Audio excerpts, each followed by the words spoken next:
गाठी जातात याच्यात वाटा त्यांचा आणि घाटा तुमचा, यालाच वाटा गाठी. आता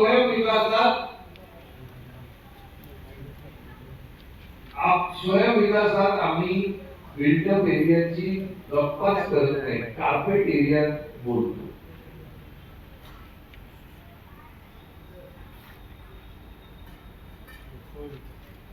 स्वयंविकास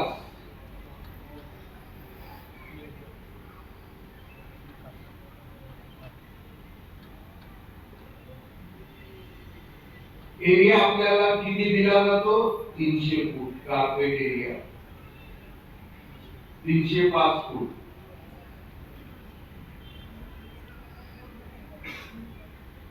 त्याचा बिल्डअप किती होतो? तो बिल्डर जितका 425 बिल्डरचा जितका बिल्डअप आहे तोच बिल्डअप येतो. म्हणजे बिल्डरच्या आणि आपल्यामध्ये स्वयंविकासात काही फरक नाही. आपल्याला 10% अधिक मिळणार, ते नंतर मी कॅल्क्युलेशन करून दाखवेन काय मिळतं ते. झालं 425. त्याच्यावर हे एम्युनिटीजचे किती लावले बिल्डरच्या याच्यामध्ये? हे बालवाडी, महिला विकास याचे किती लावले? 565 565.25. टोटल 600. हे मिळून टोटल 600 आपल्याला मिळतं बिल्डअप एरिया.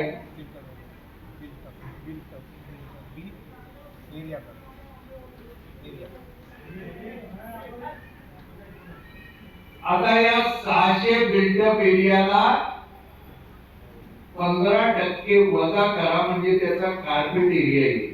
वजा 15%, 600च्या 15% म्हणजे 90 फूट. 600 वजा 15% म्हणजे 510 कार्पेट. कार्पेट आणि बिल्डअप मधला फरक लक्षात घ्या. आपण नवीन बांधत असताना बिल्डअप एरिया आपल्याला दिला, त्यातून 15% वजा केलं की कार्पेट एरिया येतो. आता हे जे आपल्याला बिल्डअप एरिया येतोय, यातून आपण 150 फूट काढून त्यातून वजा 150 फूट करा आणि 305 मध्ये अधिक 150 फूट करा. वजा 150 फूट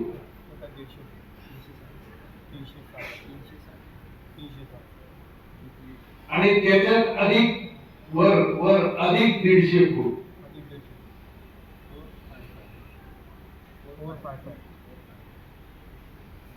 म्हणजे आपल्याला किती मिळणार? 445 फूट, 455 फूट. आणि विक्रीला किती मिळणार? 360 फूट.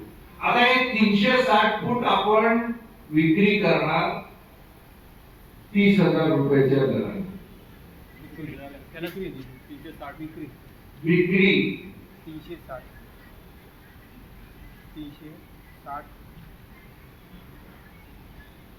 इंटू 30,000.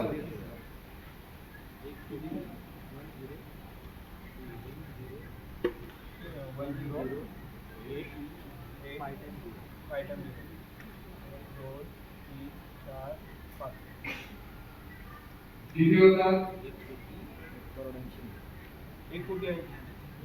1,80,000. 8 लाख 8 लाख 8 लाख 8 लाख. 1,08,00,000 रुपये होतात. आता यातून भाडं आपलं महिन्याचं किती कॅल्क्युलेट करायचं?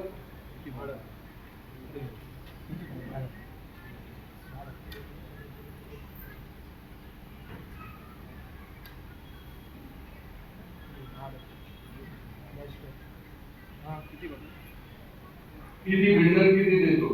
22,000. ते वर देखील ते घ्या. बिल्डरच्या ह्याच्यात घ्या. वर भाडे 22,000. 22,000 गुणिले 48 महिने. महिन्याला ते सेम आहे, बिल्डरचं आपलं सेम आहे. आपल्याला त्यांचं सेम. 48 महिने 10,56,000. हे 2,16,00,000मधून 10,56,000 वजा करा म्हणजे त्याचा प्रॉफिट समजा 16,00,000 वजा करा ना, 2 कोटी त्याला फायदा होतोय. आता आपल्या इथे ते भाडं घ्या, आपण 25,000 देऊ.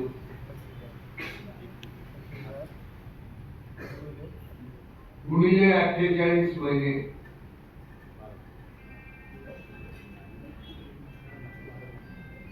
12,00,000 रुपये होतात.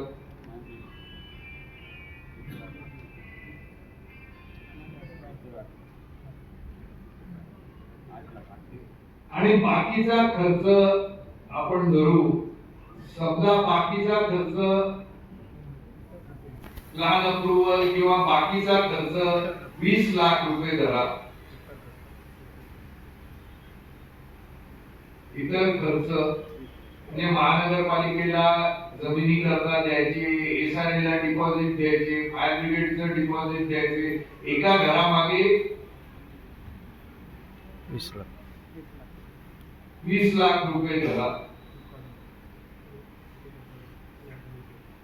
मी अधिक धरतोय, तुम्हाला फक्त तुमची ताकद काय आहे याचा अंदाज घेण्यासाठी हे कॅल्क्युलेशन मी करून देतोय.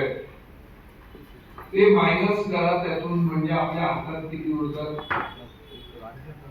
1,08,00,000 मायनस. भाड्याचं मायनस करा आणि इतर खर्च मायनस करा. भाडं